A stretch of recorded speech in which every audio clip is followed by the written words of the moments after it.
Hello and welcome to another Renegade Economist talk show. This week we're joined by Alastair Parvin, and you might know him from WikiHouse fame. But a bit more detail, Alastair was listed as one of the UK's top 6 graduating students in the Building Design Class 2009 and won the Architecture Prize, A Right to Build, which won the REBA Research Award. Is that right? Mm-hmm. In some way that preceded the WikiHouse project, isn't it? Just talk a little bit about that and how that process, how you went through that process. Yeah, I think in a way that began with the housing crisis, in a sense that in a really straightforward way, if you're sitting as a designer and an architect, and I trained as an architect, and looking out there, right around you at what is the most imminent and immediate design problem, housing is a really obvious place to start, right? Because actually we're in a developed country, quite a wealthy country, and yet a huge number of us live in some degree of housing need or housing deficit, or more likely housing debt. So it's actually a really, really interesting sort of place to start. So that sort of began for me a kind of unfolding logic as to actually what are the economic forces behind housing, why is our housing the way it is, and sort of unpacking that and unravelling that to the point where we're doing the projects that we're doing today, like WikiHouse. So the research, so that research award or that research project triggered the thinking, yeah. And WikiHouse is a product of that thinking.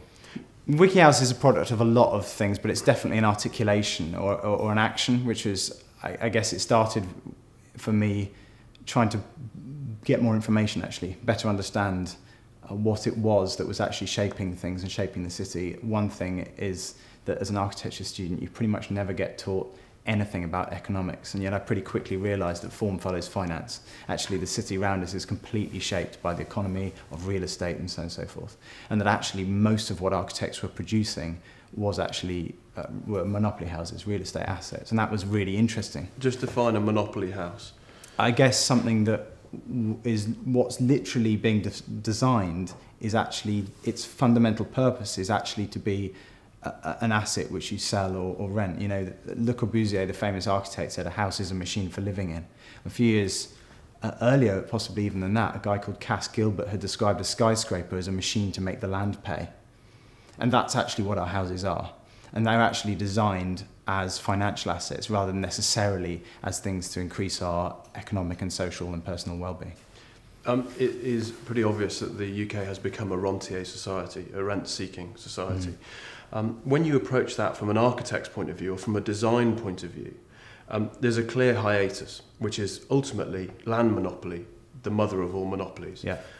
Talk to me from your point of view. On the issue of land monopoly? On the issue of land monopoly and how it affects architecture and therefore how it affects society. Well, I think there's different aspects to this, because the first thing is that, of course, the idea of land monopoly is rooted in the planning system. And most of the debates that we have are locked in that. I think that's right. I think land supply is a key issue and it's a key political debate to have. But we also forget that if you look back through the inflation curve of housing, which really kicked off around 1971, and you know, there's that fantastic shelter statistic, which is that between 71 and 2008, if chicken had inflated by the same amount as your average house, a chicken in the supermarket would cost you £48. You know, and that's and someone inflation. would be renovating it. Yeah, and it's amazing actually that we call that growth. It's listed as growth, and everyone is kind of incredible middle class myth that we all sit around dinner tables going, "Oh, my house has gone up in value. That's great news." That's not a myth. They do that. Yeah, the middle class do that. But the myth is that that's good news for you, because actually, like, of course, what it means actually de facto is your next house just got half as big if your existing house just got worth twice as much money, and no one would ever think that for toothbrushes. You've given, if middle class dinner party types are watching this, you've just given most of them an ice cream headache. Oh, what? Yeah. Really? No. Right. But I'm wealthy, no? So how does that then affect? Well, a lot of that actual inflation came about actually largely due to liquidity of debt, right? It wasn't necessarily to do with just constrained supply of land, although that is obviously a major factor. Yes. But of course, like all inflation, it's a kind of self-fulfilling prophecy, because the moment starts something inflating, it becomes a great thing to speculate on, which then creates the scarcity which started it in the first place. But what we don't recognise is that what the effect this has on our housing market is that essentially it's not very good at being competitive. And actually we've known this. So governments for many, many years have been saying, in fact, knowing what we want from housing, which is sustainability, affordability, flexibility, it's something that engenders a strong community. And yet, actually, industry has been saying to them for a long time, that's not what we're doing and it's not why we're here. And there was an amazing, I know it's incredibly boring to cite a kind of government report, but back around 2006-07, there was a report called the Calcutt Review of house building, and it said this really, really explicitly. It said, in the current climate, there is absolutely no financial motive to compete in terms of what we call quality of housing. What was the government response to that? Kind of carried on. But the lobbying for the construction industry is huge. I mean, the point is it the case that actually building houses is an inconvenience to land developers? Yeah, and this is a kind of myth. Why? Well, it's not that it's an inconvenience. I was speaking to a land developer once, and we call them house building companies, but they're not, they're land developers. And land bankers. And land bankers, right. But there's a kind of myth that they're the bad guys and we need to beat them around the head for doing this bad design. And it's not bad design, it's good design according to a different set of economic values than the ones we think it should be, actually. And I was speaking to this guy and I said, look, you're not really interested in making houses. You're interested in making sure you can yield 20% return for your shareholders. If we can design another way for you to yield 20% of your shareholders without the inconvenience of having to actually contract all these houses, then are you game? And they said, well, yeah, in principle, yes, of course. And this is the kind of strangeness of the way we currently make our housing is really kind of backward. Because instead of getting 30 people who come together, decide how they'd like to live and design 30 houses, you design 30 houses based on some imaginary average person.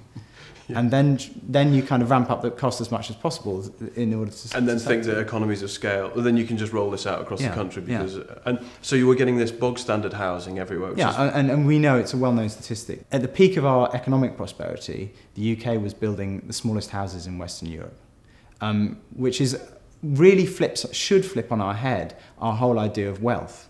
And actually, I would say that the problem is that we're overvaluing our houses as financial assets, but undervaluing them as social providers of welfare, but also economic tools. And my argument would be that actually, on the long run, the value to our economy of everybody being able to have a good place to live, where they can start a business and bring up their kids and so forth, would easily make these sort of tawdry sort of property prices look pretty small by comparison. And what's your view then on the German model, where renting isn't as snared at, if you like?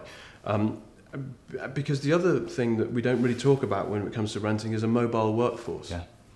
Just talk a bit around this area and that kind of British middle class snare. Renting. Yeah. Oh my God. Yeah.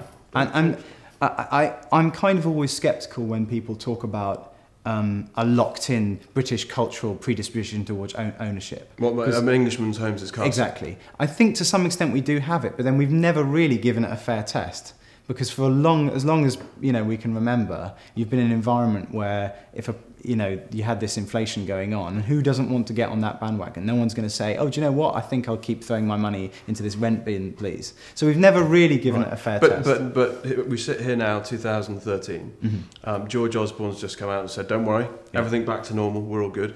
Miliband Edward is saying that he's going to go after the land bankers and all the rest of it. Yeah. But suddenly the game has changed. Yeah. And is it not the case that the housing market now could be, getting into it, could be catching a falling knife? Yeah, I mean, in a sense, what's actually being offered now is a return to the kind of similar thing. It's just another word for debt, in a sense.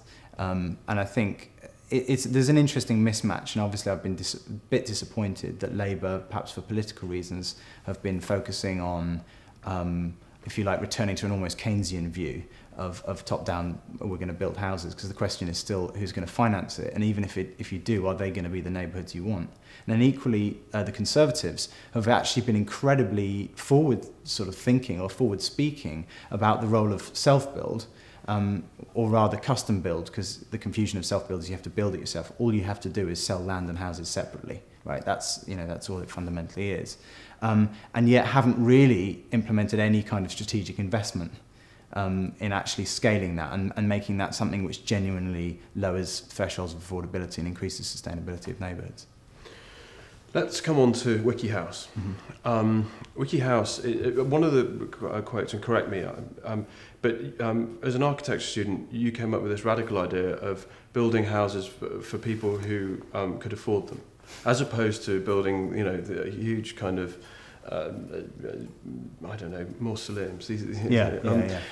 Just talk a bit around this and then go on to WikiHouse and that process. Well, the affordability thing is, again, it's not quite so straightforward as who can afford them, but one kind of logic that is there in the career of an architect is that point at which you realise who you're working for.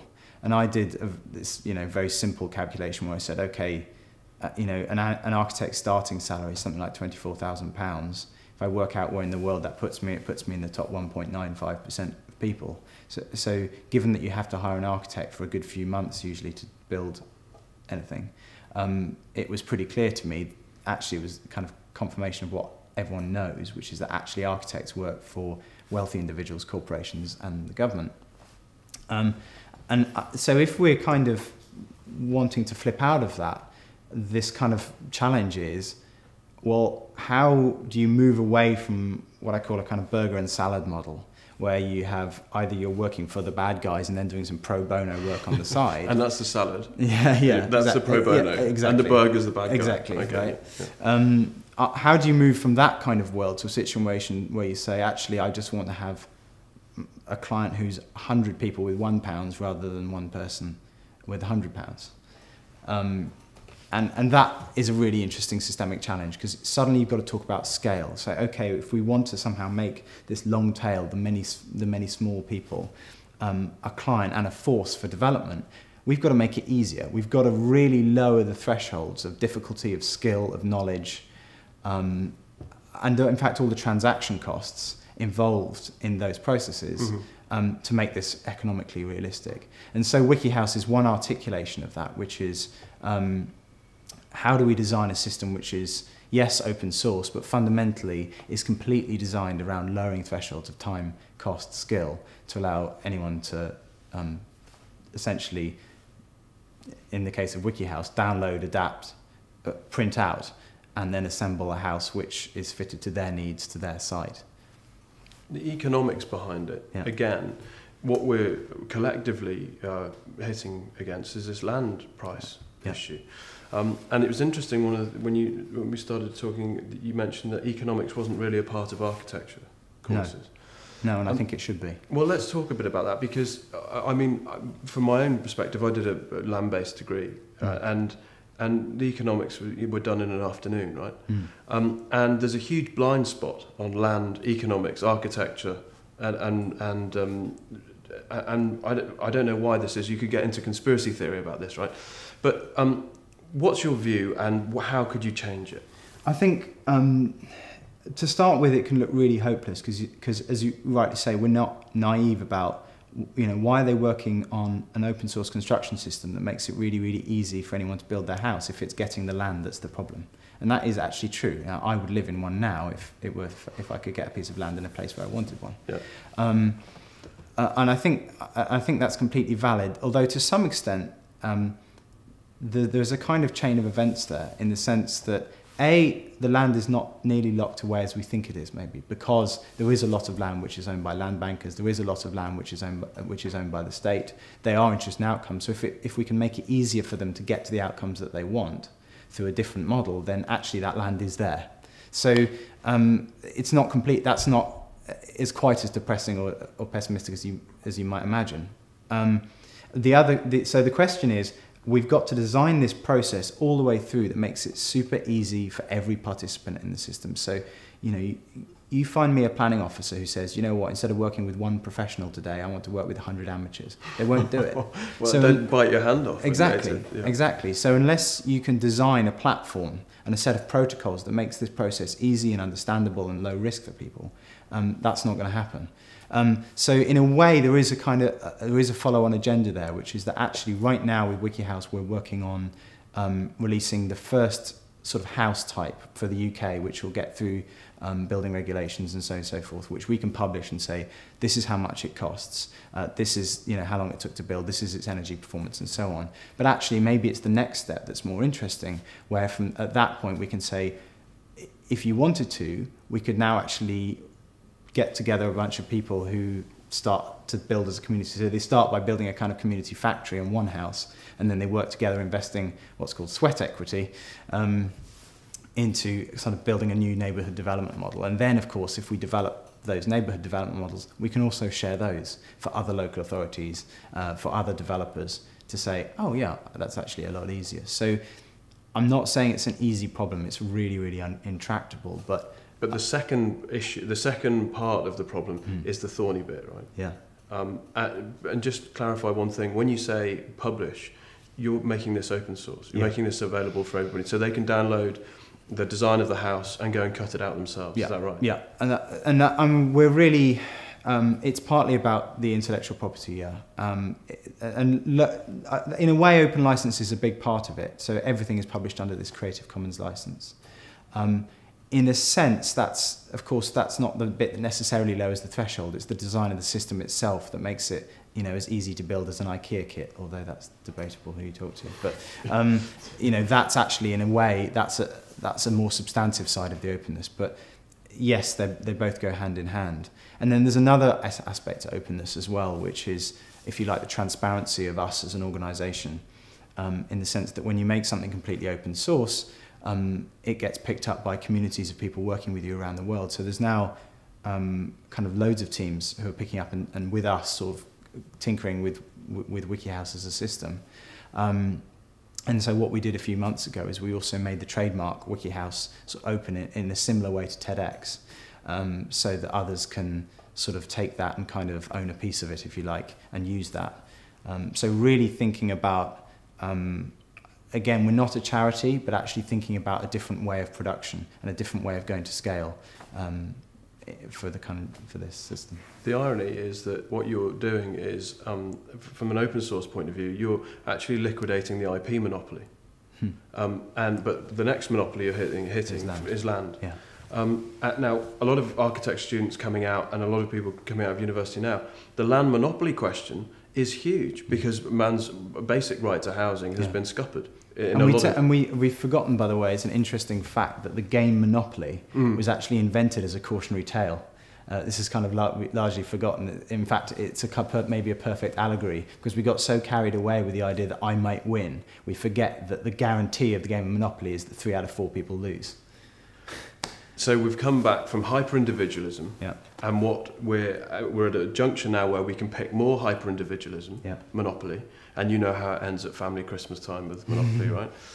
Or we can choose collaboration, Creative Commons. And really we're standing at that fork in the road, or is that too dramatic? I think that it's not too dramatic, because what we're talking about is really dramatic, but I wouldn't frame it as individualism versus collectivism or anything like that, and I think that's the point. Historically, the choice has been either individualism, in which you just walk up and transact, or this kind of incredibly laboured process where you have to get together in a group of 30 people and work together and probably end up hating each other for years and years just in order to find a piece of land and build your houses on it, right? So actually, I'm a big fan of the ease of that kind of almost transactional nature. You know that great Andy Warhol quote about the great thing about a can of Coke is that the Coke in the hand of the president is no better than the Coke in the hand of a bum on the street. I really love that kind of almost transactional openness about it. So actually designing these processes and protocols has got to be about that. And the Dutch have actually done some good kind of early examples of what that might look like, where they took a site of land, they divided it up into plots, installed infrastructure and so forth, and then set up essentially a kind of plot shop on the land, where anyone can rock up, buy a plot, and then get shown to an open competitive market of companies who would then kind of bid for your business in helping you build your house. Whether you wanted to do something like WikiHouse, where you really invest your own social capital into bringing the price down, or whether actually you just want to hire someone. Time's money. Look, I want you. And again, so that's a kind of third way, right? I know that phrase has been. No, in fact, I'd say it's a more authentic third way than the one, unfortunately, that has killed the phrase third way. Third way. Yeah, let's not go into that because that would be for weeks. So we've learned that the economics, not being taught economics when you're becoming an architect, is an absolute disaster. Basically, not being taught land economics is more of a disaster because you come out and hit this wall naturally. Excuse the pun. Yeah. And monopoly, and we are on this monopoly kind of system, which has got a logical conclusion. I think, or the feeling I get, and the response to WikiHouse, means that there's been a shift in thinking. So, as we wrap up, talk to me a bit about what your view is on the next 5-10 years. I'm not saying predict it, you know, and how people are coming at this in different ways to be able to try and realise, well, a basic human right, I suppose. Yeah, exactly. I mean, and that is right. I mean, it's why we use the phrase "a right to build," and it's actually, in a way, remarkably optimistic because it's not something that fits easily into any of the existing second-hand political frameworks. Actually, there's people like it from both sides for lots of different reasons, because actually this is something we all have in common. Now, I'm not going to... So it's not left, it's not right, it's not capitalism, socialism, that's all passé, right? Well, it's not that it's passé, it's just none of them quite line up with it, and they don't need to, frankly. I would say that you have to be really, really rich in this country before you're not being screwed by our current housing system in some way. Actually doesn't do anyone any favours, except unless you're a property professional, right? Which is a relatively or a small large number. corporate now buying up great swathes of housing stock. Yeah, but I don't think. But again, also large corporates, they just want profits.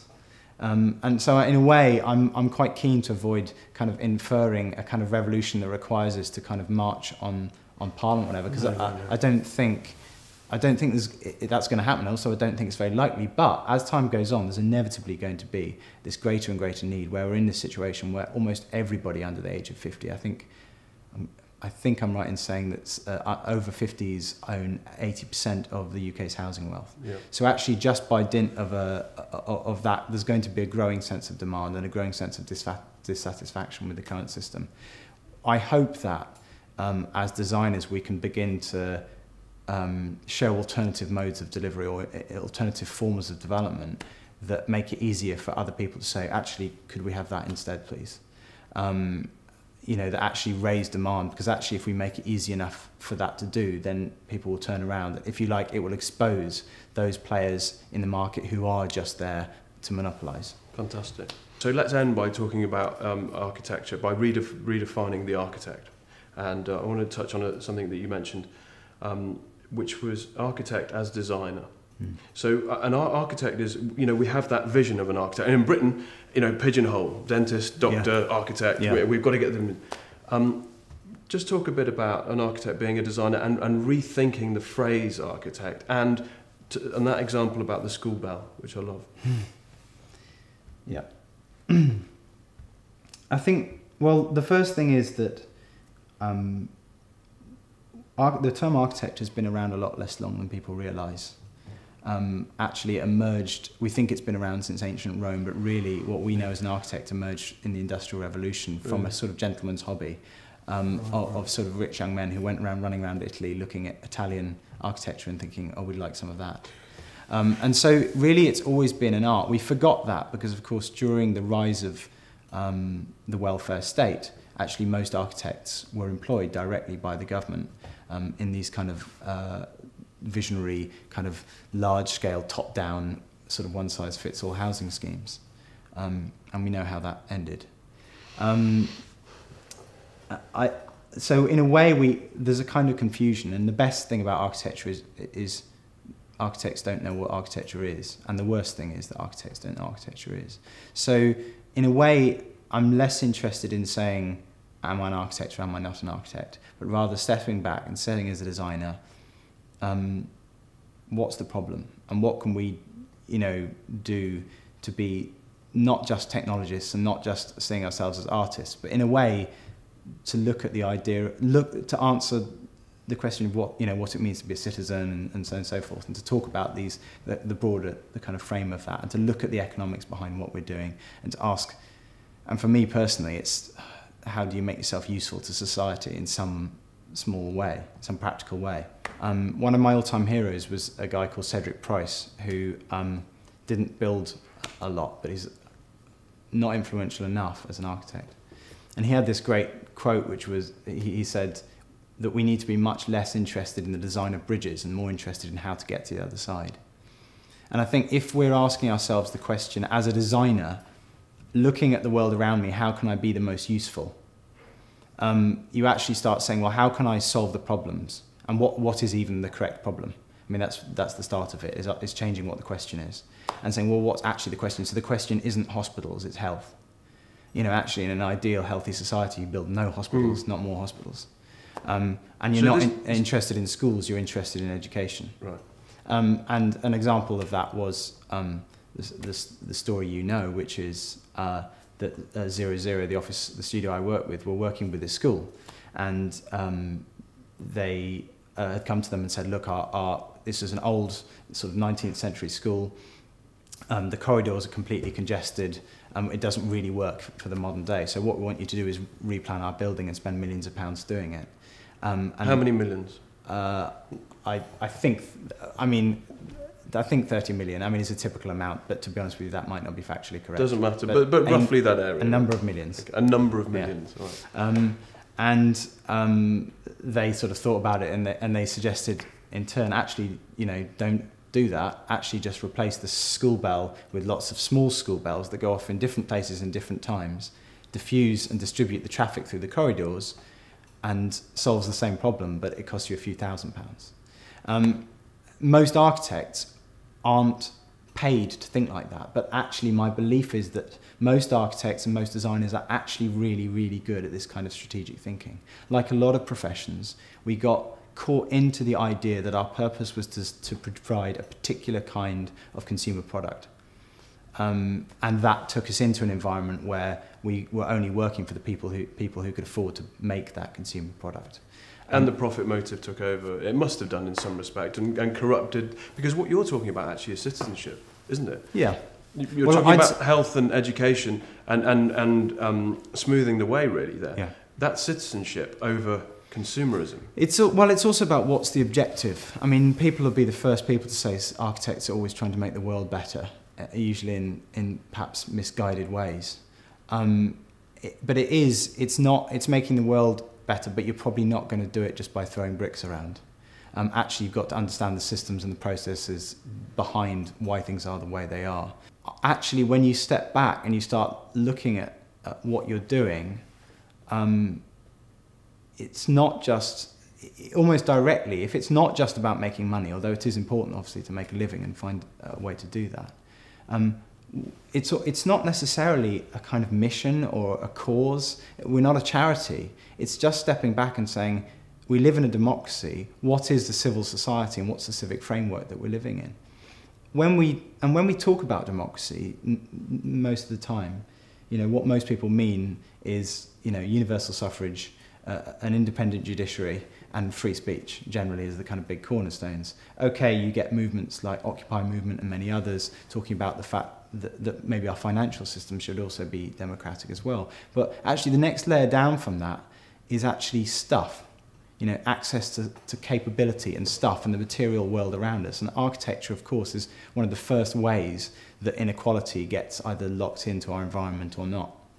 And I really subscribe to that kind of, there's a Benjamin Franklin idea there of the kind of civic tinkerer in there, but there's also the kind of Amartya Sen idea of capabilities, that fundamentally freedom stems from your capabilities, and your capabilities stem from the resources and the tools that you have at your disposal. And that, I think, is where design comes into play, which is actually, if we can make those capabilities to do stuff and get access to material goods, even simple things like swimming pools, then actually we're probably having quite a substantive conversation about democracy. Mm. And is it the case, in your view, that we've confused money and wealth? Because what you've just depicted there is wealth, and that then, you know, nurtures the human being, and we reach our potential, or can at least have the option of reaching a potential. There's a squandering of opportunity at the moment because we're not doing that, because we've confused money, which can be made at the flick of a switch and printed into existence, between wealth, which are real experiences and products that you're talking about in the real economy. If you speak to most politicians about social justice, the first thing they'll bring out on the camera is the word social mobility. We all know that's a fairly thin idea of what social justice might be, yep. Because of course you can have a highly socially mobile society in which 99% of people are unlucky and get screwed. The next slightly more substantive conversation you hear a lot is the idea of social inequality or social equality, which is largely focused on income. And again, that's a perfectly valid thing, but it's quite possible that you can have two people in two countries, both earn exactly the same amount of money, but in this country you have to pay for clean air and education, in this country you don't. So there's this question of what's been marketised and what isn't, and what's the kind of substantive capability or freedoms that are just built into our environment and are accessible to all of us or not. And you could call that, I mean, social equity is one term, you know, that gets used, but I think almost that's the level at which design inevitably is engaging. And so we have to sort of bear that in mind and be responsible about that. It's not social engineering. We're all doing it anyway, so we may as well think about it. But it's distribution of opportunity, isn't it? Because so then just think of the entrepreneurial aspect of this. What if we put, because Silicon Roundabout, great, but there's been a piece recently saying all the rents are going up, so all the techies are leaving, or being bought out, or having to pay extortionate rent. It's a mess, because every time rent goes up, you then chase away productive business. How do you solve that? As a designer, how do you solve that? It's an incredible paradox, which is that almost as a designer, if you move, the rents go up. If you don't move, the rents go up. And there's a paradox there, which is when cities improve and they get regenerated, they become less accessible and less usable. And urban regeneration over the last few years has done nothing to address that, and arguably it's actually exacerbated that pretty badly. I think for us the question comes down to this thing about commons. What are the civic commons? Now we know there are certain things we hold in commons, like pavements.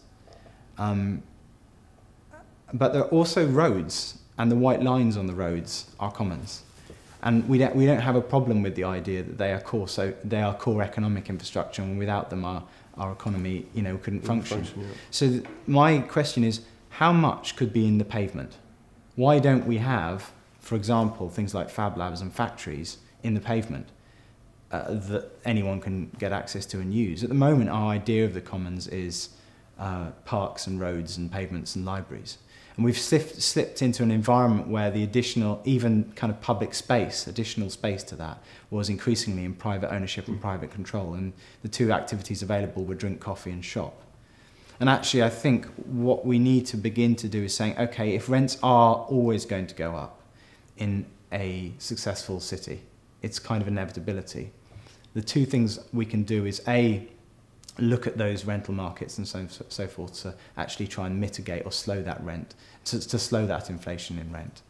And but the other thing is to use the opportunities that we have to build in commons, things that people will always be able to get access to all the time, you know, for free or very little money.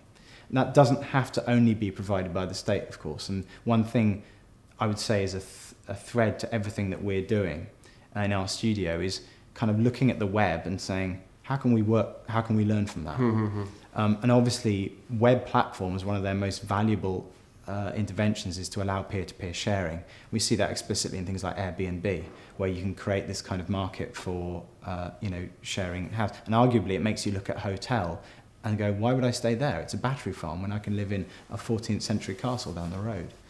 Yeah. And so actually thinking about what are the commons and who provides them is also thinking about, well, what if we were to share more of the spaces we already have? Most spaces in most cities are underused most of the time.